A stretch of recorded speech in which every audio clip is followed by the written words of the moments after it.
Modi Italy టూర్‌కి జరగాల్సిన ప్రచారం జరగలేదు. చాక్లెట్ గురించిన ప్రచారం తప్పించి అసలు వాస్తవం ఇదిగో అంటున్నారు చాడా శాస్త్రి గారు. గత వారం ఇటలీ పర్యటన సందర్భంగా మోడీ, మెలోని మధ్య మెలోడీ చాక్లెట్ల పెద్ద వార్తే వైరల్ అయింది. కానీ అసలు తెర వెనక చర్చల్లో భారత్, ఇటలీ మధ్య ఒక అతి ముఖ్యమైన వ్యూహాత్మక ఒప్పందం కుదిరింది. మీడియా దాని గురించి ఎంత ఇవ్వాల్సినంత ప్రాముఖ్యత ఇవ్వలేదు. ఇంతకీ ఏంటి ఆ ముఖ్య ఒప్పందం? ఇటలీలోని త్రీస్ట్ ప్రీ పోర్ట్‌ని భారత్, మధ్యప్రాచ్య, యూరప్ ఆర్థిక కారిడార్ ఐఎంఈసి అంటే India, Middle, Europe economic కారిడార్తో అనుసంధానం చేసుకోవడం భారత్ దౌత్య వ్యూహంలో ఒక ముఖ్యమైన విజయం.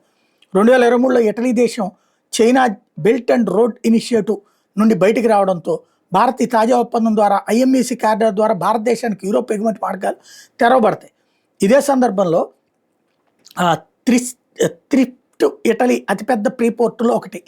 ఇది సాధారణ EU కస్టమ్స్ నిబంధనలకు లోబడకుండా పనిచేస్తుంది. ఇది మెడిటేరియన్ సముద్రంలో ఉత్తర భాగంలో ఉండటం వల్ల సెంట్రల్ అండ్ ఈస్టర్న్ యూరప్ దేశాలకు రైల్ లింకుల ద్వారా సులభంగా అనుసంధానం అవుతుంది. ఇది భారత్ నుంచి వచ్చే వస్తువులు, ఎనర్జీ మరియు డేటా కనెక్టివిటీ కీలక హబ్గా మారుతుంది.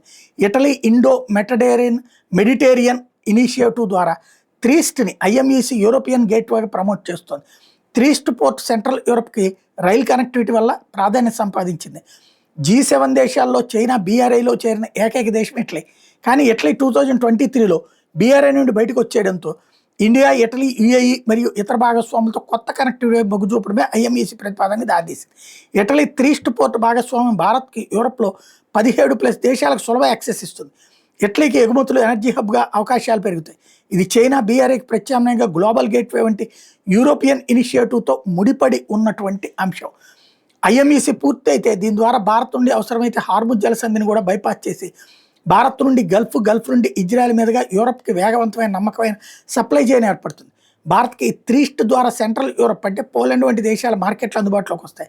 ఐఎంఈసి ద్వారా ట్రేడ్ లక్ష్యం 20 బిలియన్ యూరోల వరకు పెంచాలని లక్ష్యం.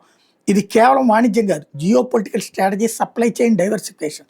యుద్ధాల సమయంలో సప్లై చైన్స్కి ఆటంకం కలుగుతున్న వేళ ప్రత్యామ్నాయ రూట్ అయిన ఐఎంఈసి ఏర్పాట్లో ఇండియా, ఇటలీ మధ్య ఈ ఒప్పందం భారత్ దౌత్య విజయం.